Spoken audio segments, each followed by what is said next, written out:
Ya. Nanti aku kirim ya.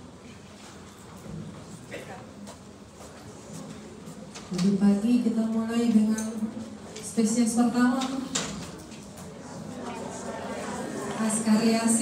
Ascaris lumbricoides.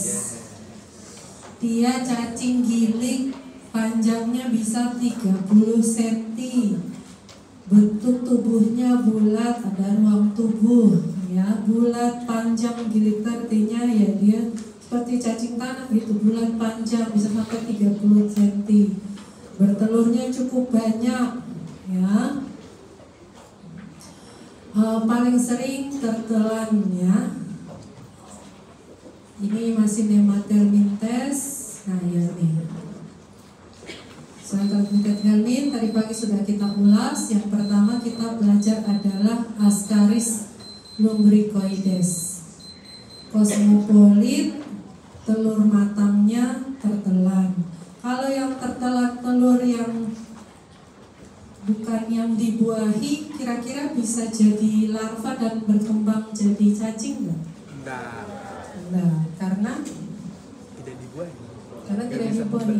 Ya, dan di dalamnya bukan berisi larva tapi hanya berisi granul-granul. Kalau kita lihat, ini adalah yang infertil. Di dalamnya tidak berisi larva. Ini adalah larva, ya. Ini sel telurnya. Kalau nanti adik-adik pas praktikum ketemu yang modelnya kayak gini, ini adalah telur yang infertil. Dia tidak akan menjadi larva dan berkembang menjadi cacing, ya. Di sini lihat ukuran panjangnya bisa sampai 35 cm, ya. Lebarnya mirip-mirip. Tinggalnya di usus halus. Walaupun tadi kita sudah bahas, dia bisa jalan-jalan juga ke paru-paru, menyebabkan sindrom apa? Loeffler. Kalau sindrom Loeffler yang terjadi adalah gejalanya eosinofilnya banyak. sesak, peningkatan apa? Eosinofil. Pintar-pintar semua ya. Nah, telur cacingnya cukup banyak ya. Dalam satu hari yang dihasilkan oleh satu betina. Ada telur fertil dan telur infertil. Telur fertil sendiri ada yang namanya telur dekortikasi. Jadi telur dekortikasi ini bisa menjadi larva dan cacing dewasa. Tetapi dia terjadi decorticated, itu artinya terkelupas. Jadi ada bagian dari lapisan albuminoid ini yang paling luar ini, dia terkelupas sehingga dia bagian luarnya tidak granul-granul kayak begini, tapi dia halus, tapi dia tetap bisa menjadi cacing dewasa.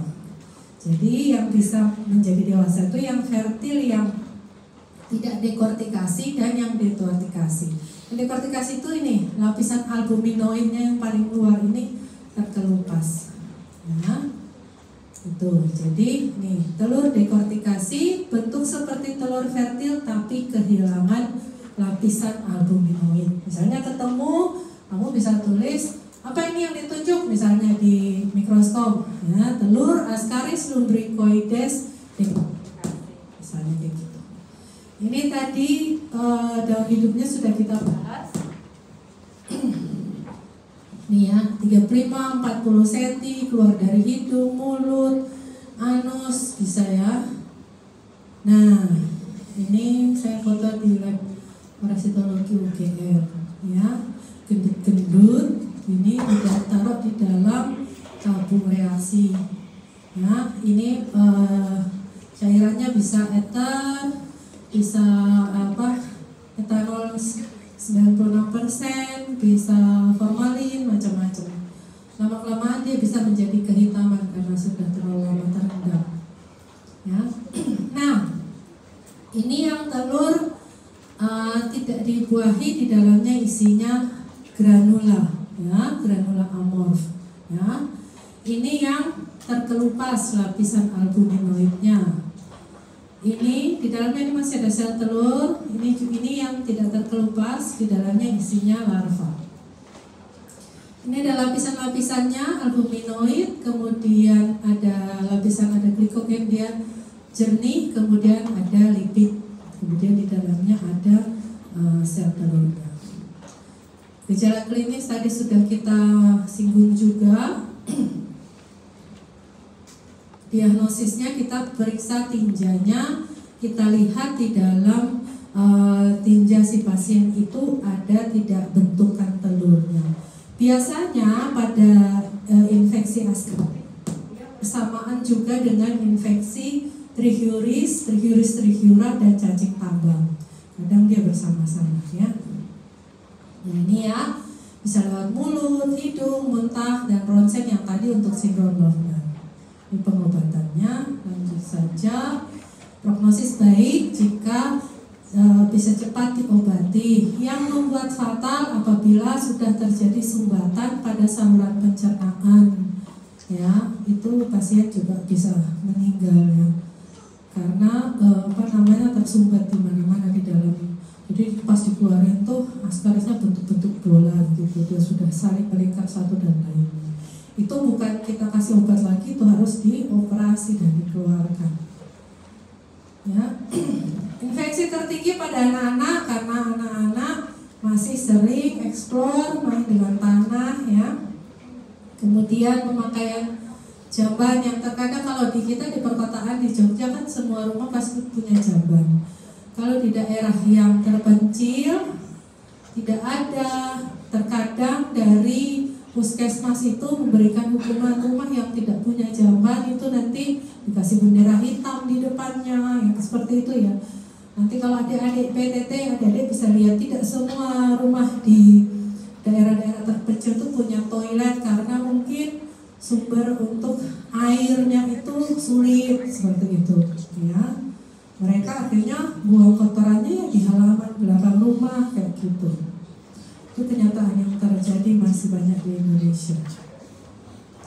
Kemudian di negara kita juga kelembabannya cukup tinggi sehingga perkembangbiakan untuk askaris ini masih cukup tinggi.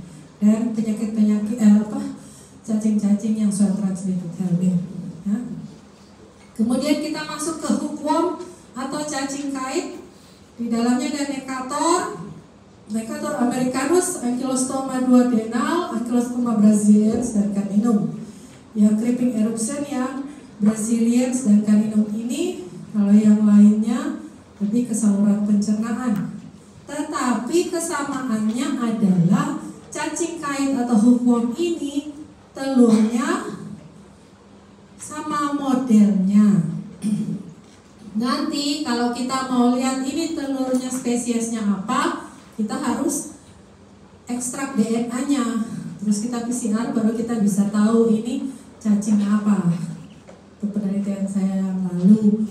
Tapi kalau di mikroskop kita bikin sediaan tinja, kemudian kita lihat, kalau adik-adik di ujian lihat tampak telurnya begini, jawabannya telur hookworm atau telur cacing tambang. Ya, karena tidak bisa dibedakan pada saat dilihat secara mikroskop. Pakai mikroskop tampilannya sama. Seperti Taenia juga. Taenia cacing pita sapi dan cacing pita babi juga tidak bisa dibedakan kalau di mikroskop, kecuali kita ekstrak DNA-nya kemudian kita PCR. Ini ya, dindingnya tipis, kemudian bulat, di dalamnya ada sel telur. Antara dinding dan larvanya itu ada tampak bagian kosong di sini. Lihat perbesarannya ya, 400. Nanti ketika menggunakan mikroskop, kalian ingin dapat yang seperti ini, perbesarannya harus begini. Nah, ini cara infeksinya. Kalau yang Necator americanus, terutama larva filariformnya menembus kulit. Untuk cacing kait atau hookworm atau cacing tambang, dia punya stage yang namanya filariform dan reptiliform. Stage di mana dia aktif adalah pada stage filariform. Ketika filariform, si larva cacing ini ruang mulutnya sudah tertutup. pada stage raptidiform, ruang mulutnya masih terbuka karena dia masih fase makan. Ketika dia sudah filariform, dia sudah menjadi stadium yang infektif, dia bisa menembus kulit, ya, kulit kaki, paha, gitu ya, kalau duduk di tanah, gitu, ya, itu bedanya. Pada semua cacing kait yang jantan ada kekhasan pada bagian posterior. Ini adult yang female, yang betina. Pada semua cacing kait yang female, ujung posteriornya lancip. Tetapi pada cacing jantan, ujung posteriornya ada yang namanya bursa copulatrix. Seperti jari-jari ini. Kenapa dibilang bursa copulatrix? Karena digunakan oleh si jantan pada saat kopulasi untuk menggenggam, memegang si cacing betina. Ya, jadi untuk hookworm semuanya, ini di depan pada megang-megang, nanti kenapa nih? Pada yang jantan, kalau hookworm jantan ingat ada bursa copulatrix. Jadi kalau di ujian saya tampilkan di mikroskop ada ini, kalian langsung tahu, oh ini ujung posterior dari hookworm. Ada bursa copulatrix. Fungsinya apa? Untuk memegang cacing betina pada saat kopulasi. Ya. Untuk semua hookworm, ya, Necator americanus dan teman-temannya tadi, Ankylostoma duodenale, ya. Nah, ini spesies lainnya, Ankylostoma duodenale. Kalau Ankylostoma duodenale, dia lebih sering menginfeksi ketika larva filariformnya bukan menembus tapi tertelan. Tertelan entah dari makanan yang terkontaminasi tanah yang ada telur cacing, seperti itu ya. Nah, ini adalah khas morfologinya. Si hookworm ini dikatakan hookworm karena pada bagian mulut dia mempunyai entah benda kitin atau gigi yang mengait pada dinding usus. Nah, untuk membedakannya kita lihat. Kalau Necator americanus itu pada bagian mulutnya hanya seperti benda kitin atau seperti pemotong. Tapi kalau Ankylostoma duodenal, dia bentukannya gigi, 2 pasang gigi. Untuk membedakannya ya, itu. Kalau yang Necator americanus dia hanya kayak benda pemotong gini. Jadi dia enggak lancip-lancip kayak gini. Ini kan dia gini, 1, 2, 1, 2. Kalau Necator dia gini. Kayak benda pemotong saja, tidak berbentuk gigi runcing, ya. Nah, ini cara penegakannya. Kalau Ankylostoma brasiliensis, dia punya sepasang gigi besar dan sepasang gigi kecil. Nih, ini ada gigi kecilnya, ini di bagian belakangnya ada gigi besar. Ini yang brasiliensis. Jantannya sama ya, ada bursa copulatrix. Ya. Kalau Ankylostoma caninum punya 3 pasang gigi besar. Ini pembeda morfologinya ya. Ini pada bagian ruang mulutnya. Jadi kalau ada tampilan seperti ini langsung tahu, oh caninum, caninum. Kalau sepasang gigi kecil, sepasang gigi besar, brasiliensis. Ya, Ankylostoma brasiliensis. Ya, ini sudah tadi kita lihat ya, pada khas pada kulitnya ada kayak bengkokan-bengkokan gitu ya. Pengobatannya dengan semprotan kloretil pada bagian kelok-keloknya itu, atau diberikan albendazole, atau kalau nggak salah ada salepnya, salepnya albendazole. Albendazole itu untuk salepnya, terutama untuk anak-anak ya. Nah, kalau Trichuris trichiura, tadi Pak kan sudah saya katakan dia cacing cambuk, bentuknya seperti cambuk. Ada bagian halus, kemudian ada bagian yang besar. Mulutnya ada di ujung dari bagian halus ini, ya. Justru testis ada di bagiannya yang gemuk ini, ya. Ini yang betina, ini yang jantan, ya. Yang kita miliki di lab adalah preparat telurnya. Kalau Trichuris trichiura, telurnya seperti tempayan yang memiliki dua penutup pada anterior posteriornya. Dua kutub nih ada penutupnya. Itu langsung tahu, oh ini telur Trichuris trichiura. Ya. Jadi nanti kalau di pretest saya tampilkan ini, kalian sudah tahu ya spesiesnya Trichuris trichiura. Nah, nih ada sel telurnya di dalam, ada kutubnya atas sama bawah, terus bentuknya seperti tempayan. Kalau tadi yang Ascaris bentuknya bulat, kemudian di luar ada lapisan albuminoidnya, kemudian di dalamnya ada sel. Kalau Trichuris trichiura bentuknya seperti tempayan dengan dua kutub, dua penutup, ya. Kalau cacing tambak tadi gimana? Bulat, dindingnya tipis apa tebal? Tipis, terus ada ruang kosong di antara dinding dan sel telur di dalamnya. Kalau dilihat langsung tahu ya. Oke. Kemudian Strongyloides stercoralis, ya, dia juga seperti cacing tambang yang tadi, ada larvanya Rabitiform dan Filariform. Yang Rabitiform, ingat-ingat pokoknya kalau Rabiti dia itu masih makan. Kalau Filari dia udah mulutnya, ruang mulut udah tertutup, dia sudah infeksius. Jadi nanti dilihat pada morfologinya. Ketika terlihat ruang mulutnya terbuka, pendek, gemuk, lagi makan kan ya.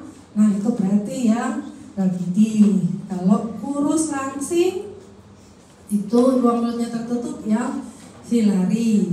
Nah ini Strongyloides. Dilihat ini Strongyloides, ada bulbus esophagusnya, kemudian dia ada sedikit menonjol pada bagian lateralnya, itu prominent genitalnya di samping, ya. Strongyloides stercoralis. Ini yang Filariform, lebih halus, ya, ruang mulutnya tertutup, ya. Tuh, ini cacing dewasanya. Kalau Strongyloides, kalau cacing dewasa, kita lihat pada ujung posteriornya ada spikulum. Spikulum itu atau kata lainnya duri, ya, pada bagian posteriornya, ya, untuk Strongyloides. Pendek aja dia ya, beda sama Ascaris tadi ya, sampai 40 cm. Ini cuma kurang lebih 1 mili, ya. Oke. Nah, ini. Kemudian Oxyuris vermicularis atau Enterobius vermicularis, sama ya. Yang disebut cacing apa tadi? Kremi. Tandanya kalau anak-anak kena cacing kremi apa? Gatal pantatnya. Kenapa gatal pantatnya? Gak bisa bobo, karena pada malam hari cacing betina pergi ke bubur untuk bertelur. Wah hebat nih, tadi semua mendengarkan nih. Berarti nanti mereka sudah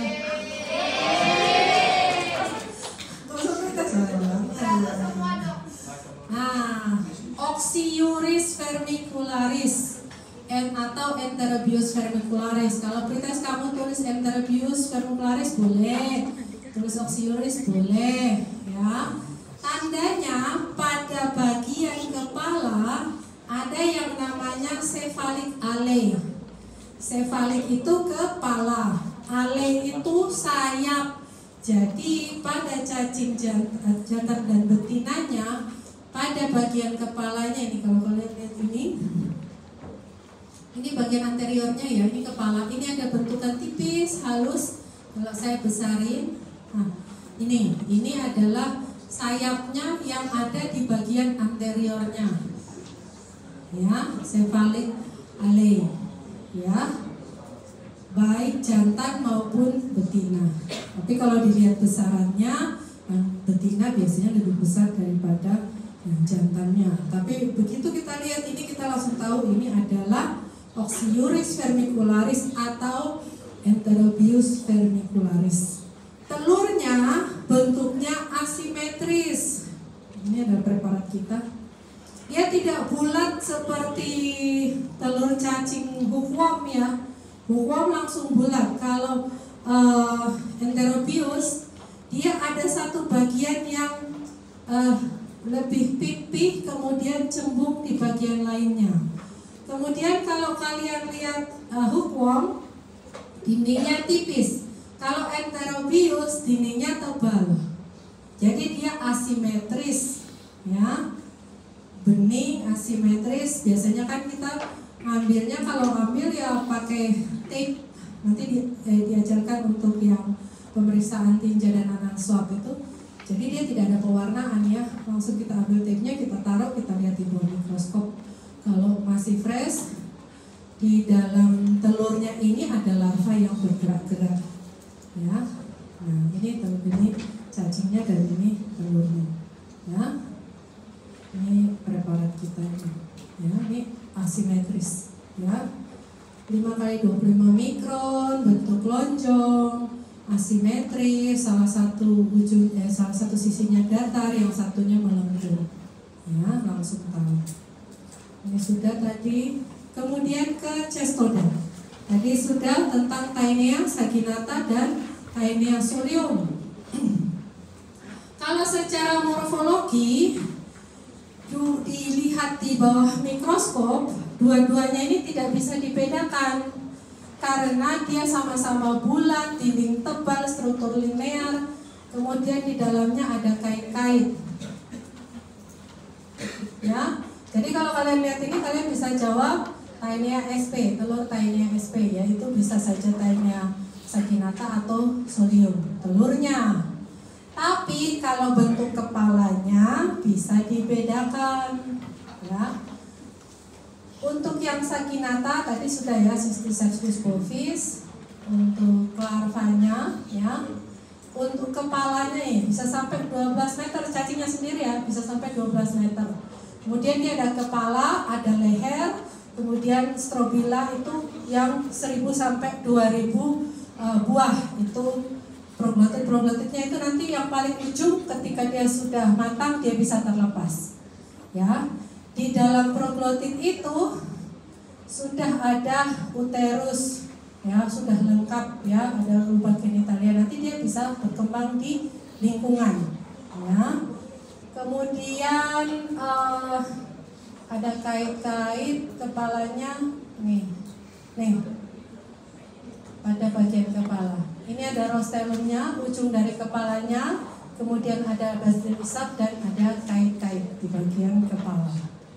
Ya, kalau kalian lihat, nih, ada hook, ini ada ralosteumnya, roh mulutnya, batin isapnya di sini, saker, kemudian leher, kemudian proglotit. Ini kepalanya ini yang kecil ini. Tapi bagian makin ke belakang proglotitnya makin lebar dan makin besar. Di dalam tiap proglotit sudah lengkap, ada ovariumnya, ada uterusnya, ada spermatidnya. Jadi kalau misalnya ini dia terlepas di lingkungan, dia bisa berkembang. Ya, jarang kita temukan pada feses dia cacing. Biasanya kita temukan proglotitnya yang terlepas atau telurnya. Ya. Yang solium tadi sudah selulus. Nah, pada rostelumnya kalau yang solium ada 2 baris kait-kait, membedakan kepalanya dari yang saginata. Ya, cacing pita babi. Nah, oke. Seperti itu untuk pengenalan binatangnya. Nanti dipelajari terutama untuk yang khas-khasnya tadi, sehingga kalau istilahnya gini loh, kalau kalian lihat sapi, kalian tahu itu sapi. Kalau kalian lihat telur askaris, kalian tahu itu telur askaris, ya. Jadi pada saat lihat binatangnya bisa mengenali ini apa, ya, terutama untuk tanda-tanda morfologi khasnya. Oke, itu saja. Ada yang mau ditanyakan? Nanti ketika praktikum seperti biasa melihat mikroskop, menggambar, memberikan tanda-tanda khas dari morfologi dari spesies yang adik-adik amati. Apakah sudah cukup jelas? Atau sama-sama? Sudah cukup jelas, harapannya jelas ya. Yang tadi pagi kan kita sudah belajar mengenai ini nanti kerjakan mandiri nanti kalau sudah di lab ya, gambar cacing. Nah, jangan lupa kalau menggambar melihat dari sumber yang terpercaya. Sudah tahu kan cara melihat sumber terpercaya? Sudah, tapi nanti di sana saya lihat gambar dari gambar temannya. Ya, harapannya tidak begitu. Terus nanti pas tes bingung karena hanya menggambar dari punya teman ya. Di sana ada atlas juga, monggo atlas dipergunakan ya. Saya mengizinkan pegang gadget itu, adik-adik mau foto preparat silahkan ya. Foto preparat, atau zaman saya kuliah dulu kami foto terus kami sertakan ini tanda-tandanya ini, terus kami share sama teman, terus kami belajar bersama ya. Jadi gadget dipergunakan untuk kebaikan. Jadi saya tidak mau menemukan ketika lagi praktikum gadgetnya bukan digunakan buat belajar, malah buat browsing, nonton TikTok dan lain-lain. Kalau itu mohon maaf nanti kami tarik ya sampai selesai praktikum. Ya. Oke, ini karena waktu masih zaman pandemi kemarin langsung kita kasih tugas. Jadi nanti dikerjakan di lab. Terima kasih. Kalau sudah kita akhiri pertemuan kita.